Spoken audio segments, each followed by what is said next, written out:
നമ്മള് താമരശ്ശേരി ചൊരന്ന് ഒരിക്കൽ ആ ചൊര ഇറങ്ങുമ്പോ ഇതിന്റെ ബ്രേക്ക് അങ്ങോട്ട് പോയി. എന്നിട്ട് അപ്പുറപ്പുറം ഭയങ്കരമായ കുയ്യല്ലേ കുയ്യി, ഇറക്കല്ലേ, പണ്ടാരടങ്ങ ഇതുണ്ടോ, പിടിച്ചാലും അമർത്തിയാലും നിക്കണ്.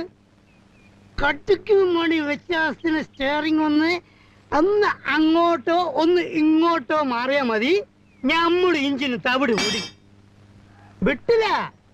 ഇൻഷാ അല്ലാഹ് പടച്ചോനെ നിങ്ങള് കാത്തോളീന്നൊരൊറ്റ വിളിയാണ്. ഇഞ്ചിൻ എങ്ങനെ പറക്കാണ്.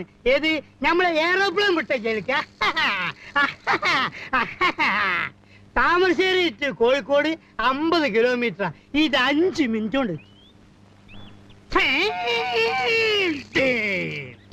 ഒരൊറ്റ കുത്ത ആൽമരത്തിന്. ആൽമരം അപ്പത്തന്നെ പൊഴിഞ്ഞു വീണ്. പക്ഷെ എന്താ, ഇഞ്ചിന് അപ്പം അവിടെ നിന്ന്.